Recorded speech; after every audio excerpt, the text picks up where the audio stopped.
Hello and welcome to the Seattle Independent Schools Virtual College Summit.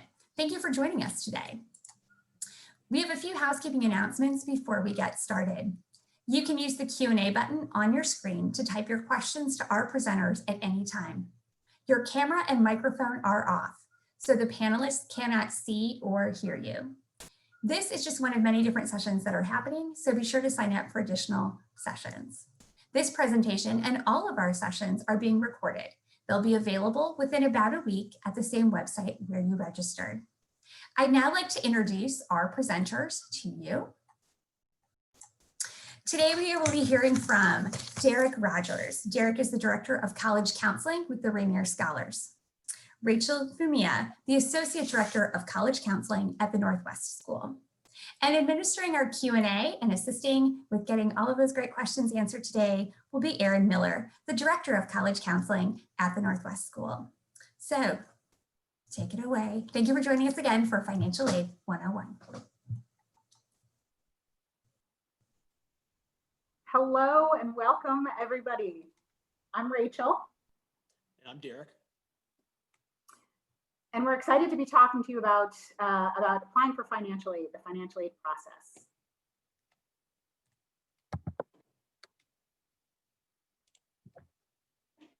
So we are going to cover a number of different things. We're going to give you some background today and give you some terms you need to know, some forms that are going to be important, and make sure that you leave with a sense of really what aid is and how it gets calculated. And we also want to leave plenty of time at the end for questions and answers, and that Erin is going to be helping us with.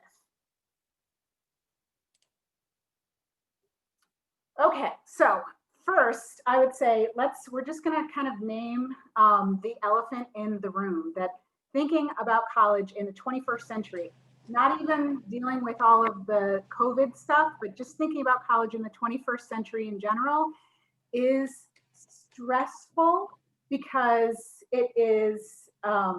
it's thinking about your future or your child's future. It's thinking about money, and it's thinking to an extent for some people about societal expectations. And add all of those ingredients together, and it can feel very stressful. There can be a lot of confusion and worry around the process. And so understanding financial aid and knowing how to apply and what financial aid really means is going to be helpful. Yeah, and as Rachel mentioned, I think it's really time to reestablish norms. And I think that one of the key things, and if you're in this presentation, it's likely that money will be is a factor in your college decision and work you do with your students.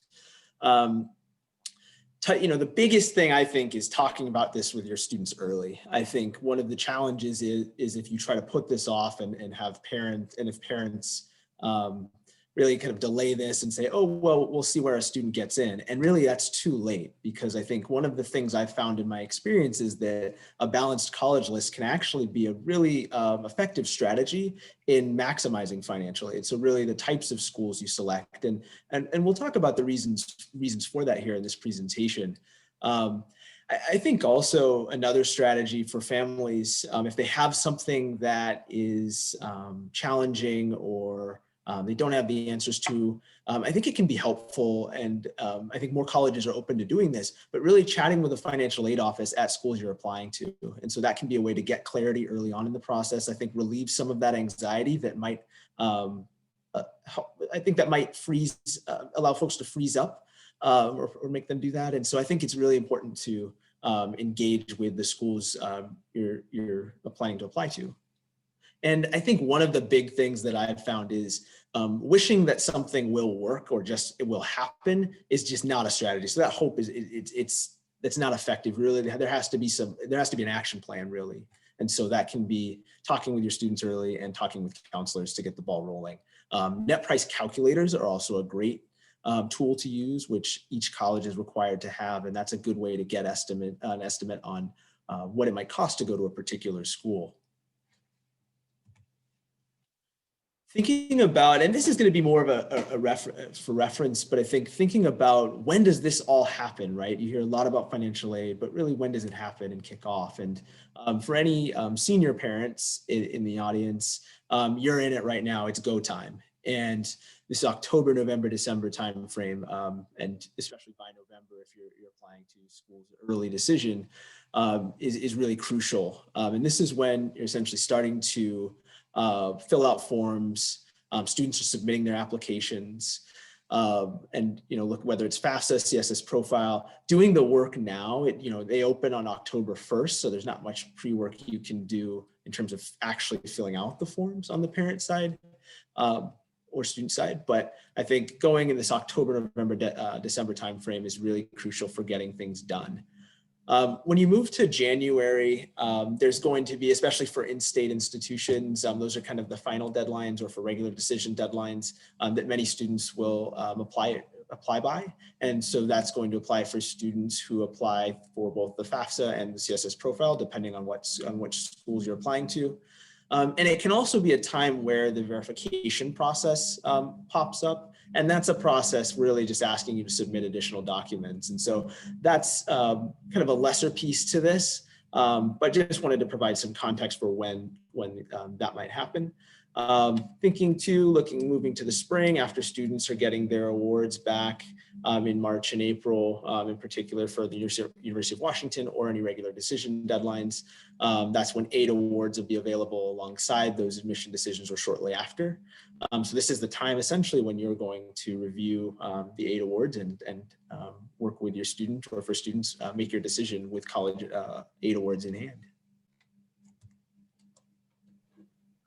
Okay, so we've already used a couple of terms on here, and we know that parents are in lots of different places. So for some of you, these terms are already pretty familiar, but for some of you, this may be new. So we wanted to go over some of these so that you understand it as we go through the rest of the presentation. So the net price is the amount that the student and family pays after subtracting the free money, scholarships and grants. And the net price calculator, which Derek referenced already, is a tool that each college is required to have on their website that gives a sense of how much it has cost similar kinds of students in the past year to attend that school. Net price calculators are very helpful. They are not perfect, and they are not trying to be perfect. They're just giving you a sense, and so that's important.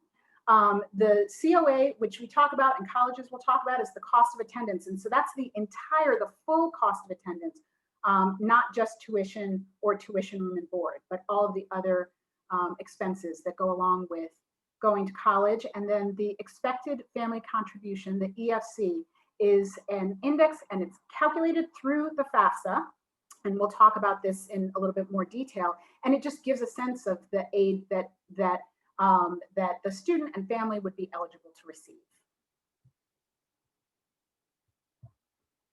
So here we are with the COA, and this really breaks it down. So you've got the direct costs, the easy to enumerate costs, tuition, room, board, fees, and then the indirect costs. Those are the ones where there's a little bit of play. So books and supplies, and that's going to vary for students depending on the classes they're taking, the majors they're in, and whether they buy books used or new, whether they rent books rather than buy books. There are a lot of different factors that go along with that. Travel, again, if a student from Washington is going to school in Idaho, that is going to be a certain kind of travel costs to go back and forth for breaks. If a student from Washington is going to school in Washington, D.C., that's going to be a very different kind of travel cost. So, and then personal expenses, of course. So all of those things together make up the cost of attendance, and so that's the big number that a college calculates, to an extent estimates, because the indirect costs have a little bit of play in them, but that they use when they are calculating what the aid's going to be.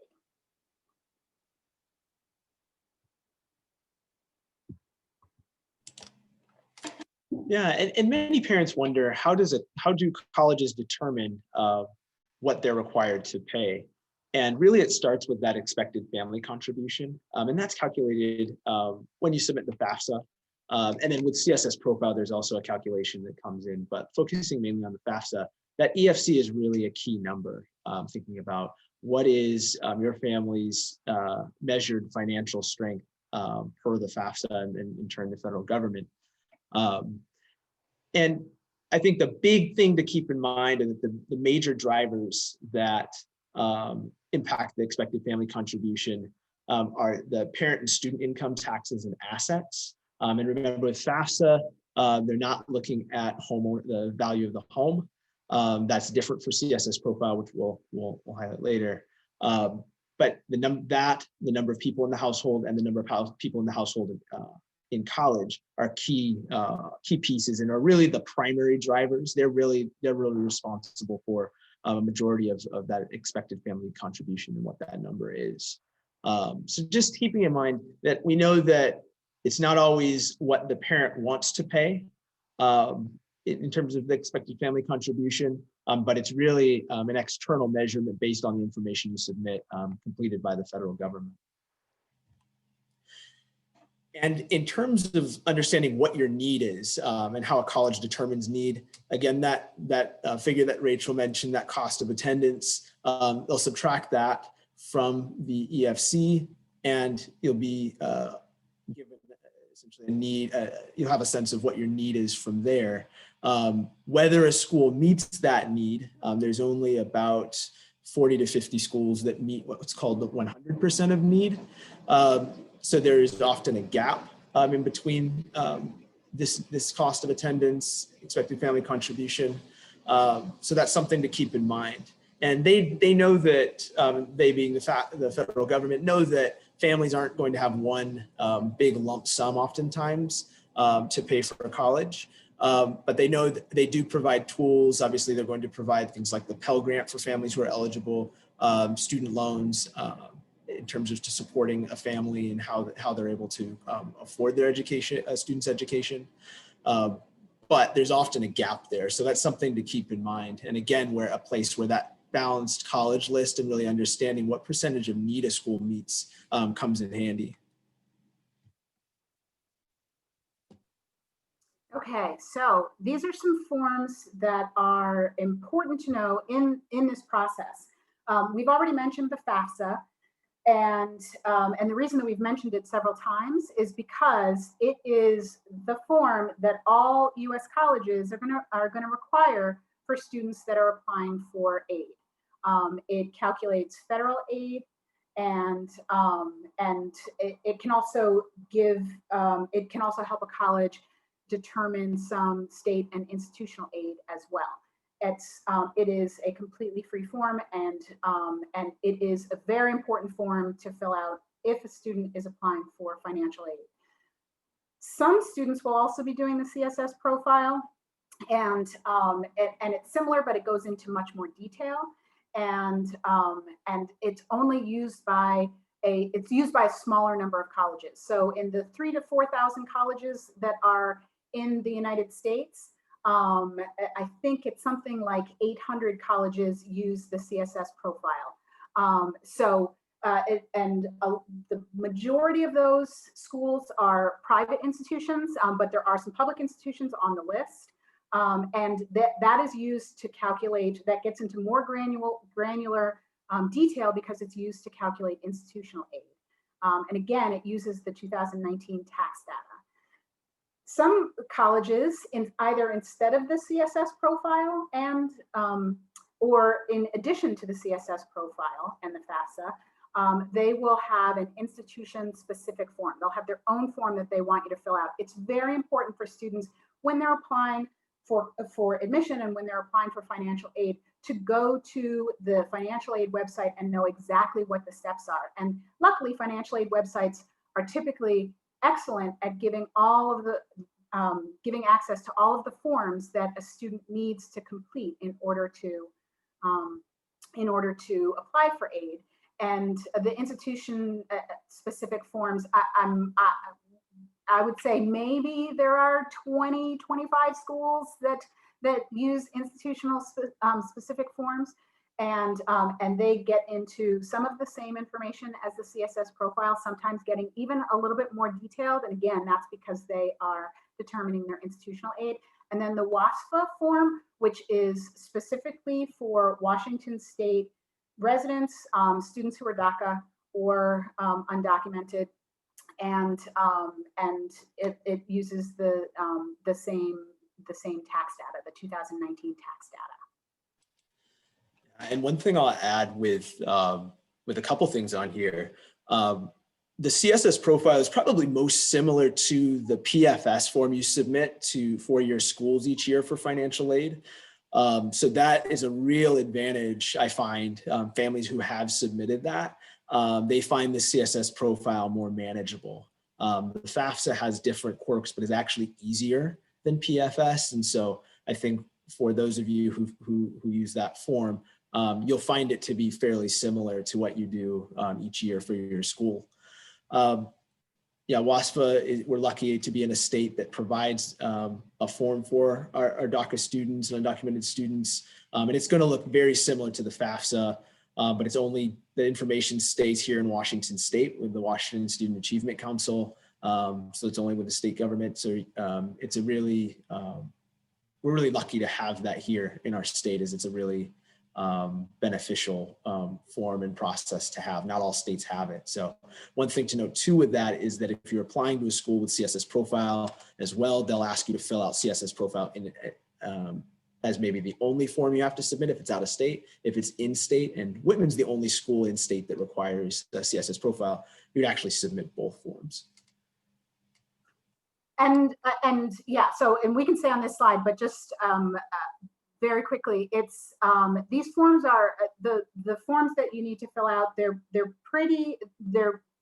typically fairly straightforward, but they do take a lot of time to fill out. So I mean, when I say a lot of time, the FAFSA takes between 45 minutes and an hour typically to fill out, and the CSS Profile, I would say between an hour and an hour and a half or so. So it's not the kind of thing that you want to wait until the very last minute before the deadline to fill out. This kind of breaks down for you the differences between the FAFSA and the CSS, including who administers it. One thing that's very important is that the FAFSA is free, and that's important. And I really want to lift that up because it is free. It is always free. It's in the name. It's the free application for federal student aid. And so if you are ever asked to pay money to complete the FAFSA or to get the FAFSA, that may be a scam because you do not have to pay for the FAFSA. The CSS Profile, on the other hand, does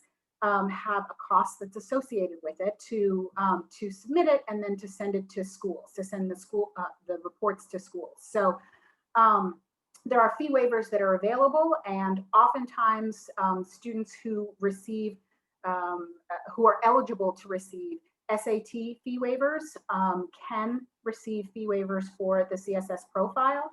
The CSS Profile, you don't know if you get if the fee is waived until after you have completed it, which is a little bit of a bummer. But as I said before, the FAFSA asks for a little bit more general information. The CSS Profile gets into more detailed information, and the FAFSA, so we say here that it asks for more detailed financial information like home equity and things like that. It also categorizes things a little bit differently. So for example, financial gifts are looked at from family members are looked at one way in the FAFSA, and they're looked at another way in the CSS Profile. The CSS Profile will also take into consideration things like elementary school tuition. If the student who's applying has siblings who are going to an elementary school that has where there is tuition associated, or upcoming medical expenses is another thing that the CSS Profile will take into consideration that the FAFSA does not ask about and doesn't take into consideration. So both of these forms are, when a college requires them, they're necessary, and they are very similar, but they do have some key differences.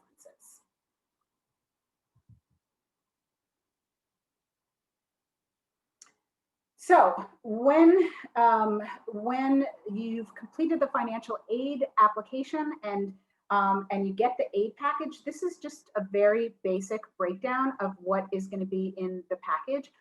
Financial aid award letters look different for virtually every college. They structure their award letters a little bit differently, and that is a place where the college counselor at your child's school can be incredibly helpful in evaluating it and giving you information. But it basically breaks down into free money and not free money. Money that you don't have to pay back ever, and money that you do have to pay back. So grants are typically state and federal, and scholarships are typically given by the college. In terms of the free money, it is very helpful to understand and to know, and we'll talk a little bit more about this later, but it is critical to understand that most of the free money that students get for college, scholarships and grants, they come from the colleges or from the federal government or the state government. Most free money does not come from outside of the government or a college. That's a sort of a little bit of myth busting, perhaps, for you. So that's the free money. That's great. That's wonderful. Many aid packages bundle in loans of different kinds, and there is, a fear of loans. And I know people get very nervous about loans. Federal loans, the direct subsidized loan, which is a need-based loan, and the direct unsubsidized loan, which is a non-need-based loan, as well as the PLUS loan. Those are, to the extent that loans are going to be positive, those are going to be positive loans to get because of these attributes, because the interest rate is fixed and it's typically lower, and the payback typically doesn't have to start until after college, and the eligibility for these loans comes from filling out the FAFSA, the information that they get through the FAFSA. And there are private loans that are available for education, and those really should be considered, a last resort, because those are better than personal loans, but they the interest rate is typically higher. They can have, and it's typically, it may not be fixed, and the repayment schedule may start before the student graduates, and which is clearly not ideal. Like I said, there are, I think the media loves a good loan horror story, but it's helpful to understand that a large percentage of the loan horror stories, it's not about these federal loans. It's not about direct. It's just not about the federal loans. It frequently comes from graduate students, not undergraduate students, and or students who are at for-profit colleges, which likely most of your kids are going to be applying to not-for-profit colleges. And sometimes it's students who just have really specific unusual circumstances that made this loan debt possible. So if you are worried about loans, federal loans are not the loans to be worried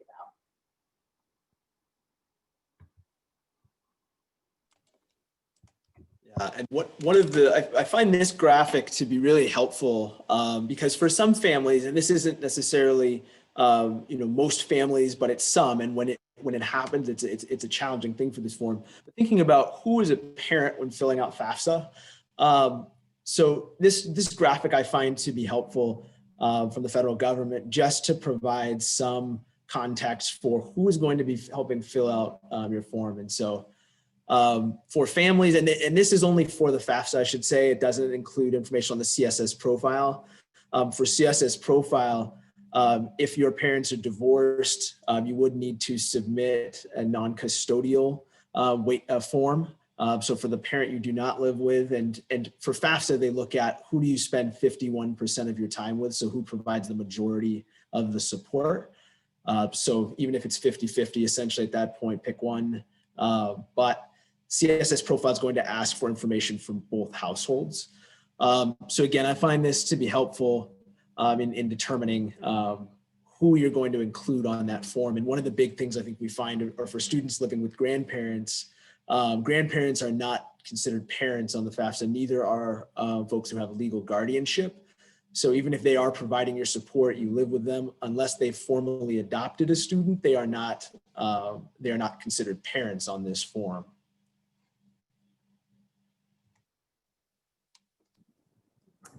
Okay, so we're going to talk for a minute or so about outside scholarships. And the reason that we're going to talk about this is because although, as we mentioned, most of the free money comes from the college for most students, questions about outside scholarships come up a lot. And part of the reason that they come up a lot is because there is this frequently repeated statistic about like $3.1 billion in scholarship money goes unused every year. And I can't speak to the veracity of the number, but I certainly can say that that is a very skewed statistic, because the scholarships that are being talked about are not scholarships that are just sort of open to everybody. So the first thing to say, I would say, if you are thinking that outside scholarships should be part of the financial consideration for your student, is to focus on local. Local scholarships are going to be the ones that are going to make the most sense for a number of reasons, including it's a smaller pool of applicants for that money. The national big scholarships, and particularly the really big scholarships that cover, full tuition or, tens of thousands of dollars, those are highly competitive and difficult to get. And I also think it's useful to note that at many schools, an outside scholarship can adjust what a college is going to give a student in financial aid, and it typically is going to start with the free money that the college was going to offer. They're gonna lower the amount of free money.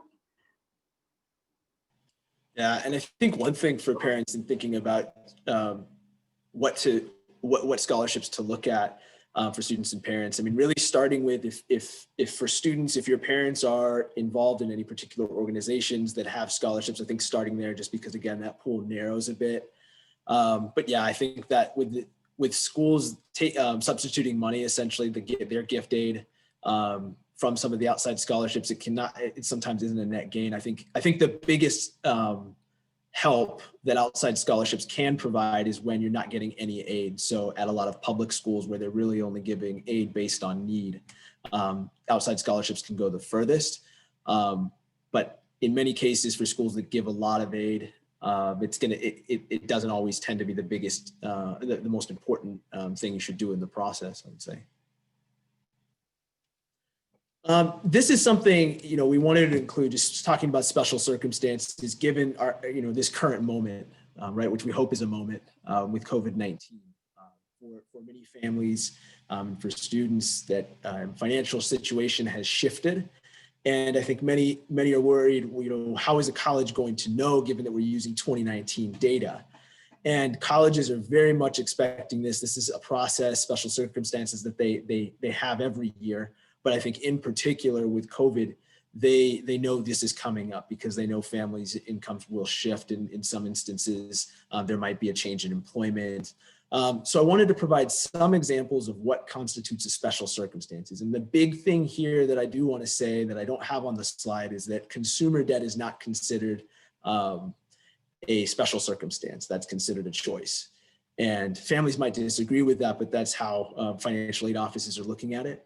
Large medical bills or dental bills, typically I'd say unusual, I'd add to that, unusually large, are also something that you on the FAFSA don't really have a place to put as easily as you do CSS Profile, where there's some opportunity to provide some narrative, which is really helpful to guide financial aid offices on your situation.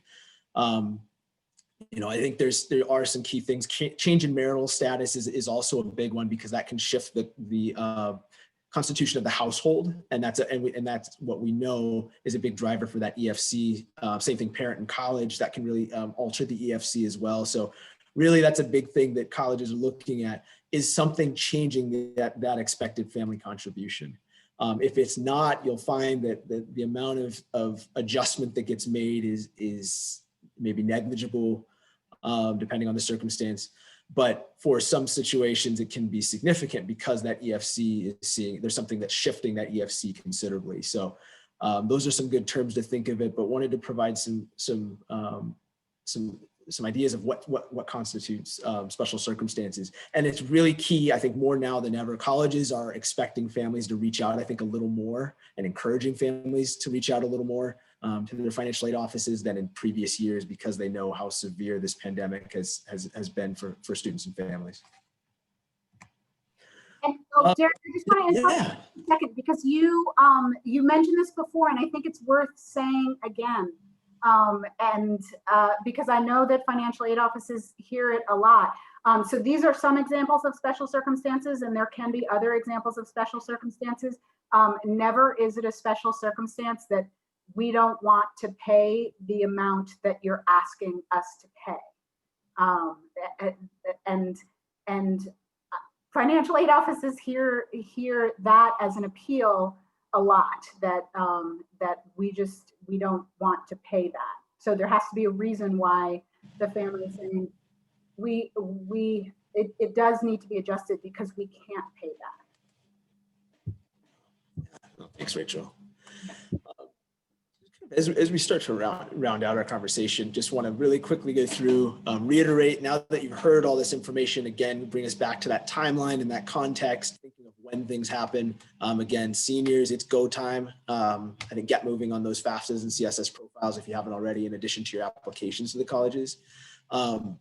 Parents of juniors, I think, again, really see what, maybe some of your peers and friends are going through. But just know that you feel like when you're here next year, this is kind of what you'll be going through, and know that you'll reach out with help, and there'll be support for that with your counselors, with schools, with the federal government as well, in terms of the FAFSA, and with the College Board for CSS Profile. You can always call for help. Again, there's not as much pre-work you can do.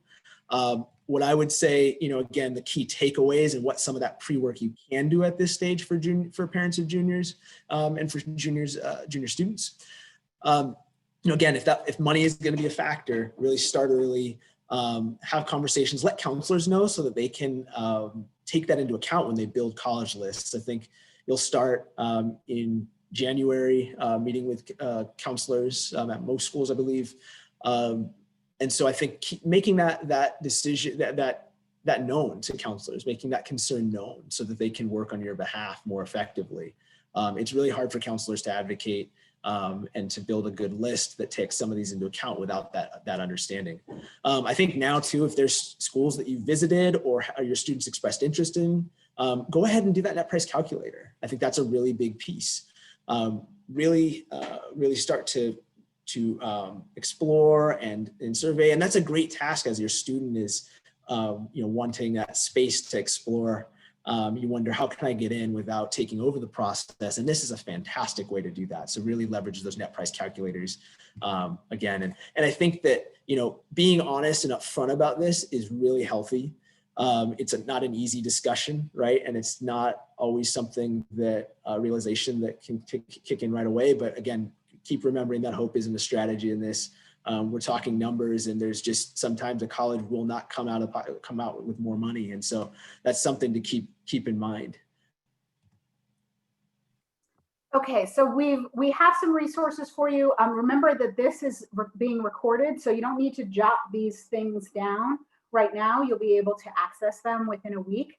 But links to the two main forms that we talked about, the FAFSA and the CSS, and then also some links to websites that can be incredibly helpful in giving information, going into more depth about loans, for example, and different kinds of loans, or going into more depth about how packages get broken down, and what's considered in the FAFSA. So finaid.org and studentaid.gov are two very helpful sites to get started with. And then if you're interested in thinking about or looking at outside scholarships with the knowledge of what we talked about a little bit with outside scholarships, the first place to start for students in Washington State is the WASH board. And because that lists scholarships available for students in Washington State. And then after that, you might look at fastweb.com, because that lists a number of different scholarships. Again, I want to reiterate, perhaps over-reiterate, the idea that fastweb.com is national, and so a lot of the scholarships, and especially the big number scholarships that are on there, are incredibly competitive. They're very difficult to get, and often they've got many steps. So you can look at FastWeb, have your child look at FastWeb, but be cautious about imagining everything is going to get covered with these with outside scholarships.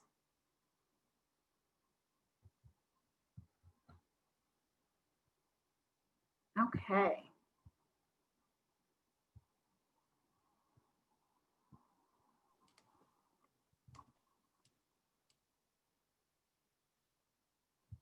Okay, so yeah. Sorry, so there's one question in the Q&A still about cash value life insurance. And I didn't know the answer to this question, but I did do some Googling. So if either of you know the answer without the Google, you're welcome to answer it. Otherwise, I can read what I've learned on the Google and share the resource. Yeah, not sure about that one. And that could be a great one for I think, to verify with the college itself too. Correct. Yeah. Yeah. So the information that I found online just from essentially Googling that question is, and this comes from an advisors.com sort of financial advising website. And it says the cash value of a life insurance policy is not reported as an asset on the FAFSA. However, distributions from a cash value life insurance policy must be reported as taxable income or untaxed income to the beneficiary on the subsequent year's FAFSA. And then how that differs on the CSS profile, I was not able to find, but as Derek said, I think your best bet is generally going to be to do some investigating with individual colleges about how their institutional methodology will consider some of these benefits. Thanks, Erin.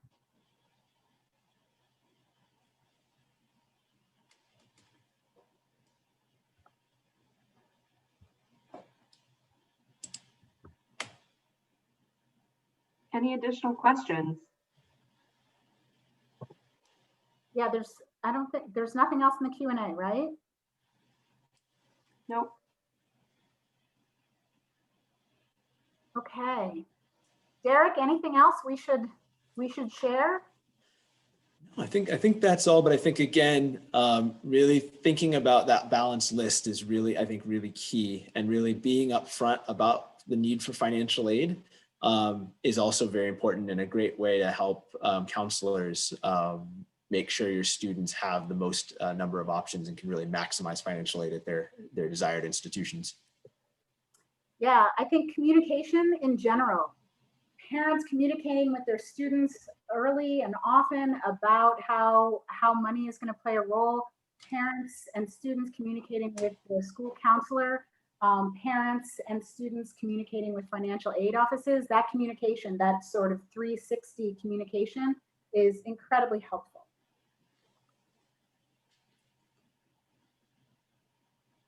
If we're seeing no other Q&A questions and anything else, then I think we can probably get ready to wrap this up. But I just want to say thank you, first of all, to Derek and Rachel, and also to Erin for presenting. I know for all of the participants, this is such a big topic, and it can be really confusing, and this has been so helpful. And I do want to remind all the participants that, as Rachel and Derek mentioned, and I mentioned at the beginning, this is being recorded. So we hope that you'll be able to go back and see, listen, read, see the slides again to help you through this process as you work through the college application and financial aid process. So thank you, all of you, for being here today and sharing on such an important topic. On behalf of everyone, we also want to say thank you to our attendees for being here, for taking time out of your day to join in and learn more. We are so glad you were able to get this information on financial aid. When you all close the window, there'll be a link to a very quick 4-question survey. We'd appreciate any feedback you can provide. Also, this is just one of many sessions that are being presented by the Seattle Area Independent Schools. So we hope you're signed up for the additional programming. And also remember, in about a week, you'll be able to find this session's recordings as well as all of the other session recordings to learn more, watch again, or watch something new. Derek, Rachel, Erin, anything else you'd like to say in close? I want to jump in really quickly and just answer a question that came into the Q&A very quickly. Yes, that's what I asked. I was like, oh. Yeah. The FAFSA does need to be completed every year, as does the CSS profile. That gets completed every single year. So that's important to remember. Absolutely. When I saw that come through, I'm like, no, we've got to answer that question. So that was great. Thank you for asking that. Such a key piece of detail. So anything else, anyone? All right. Well, thank you again, everyone. This concludes our time together today. Thank you and goodbye.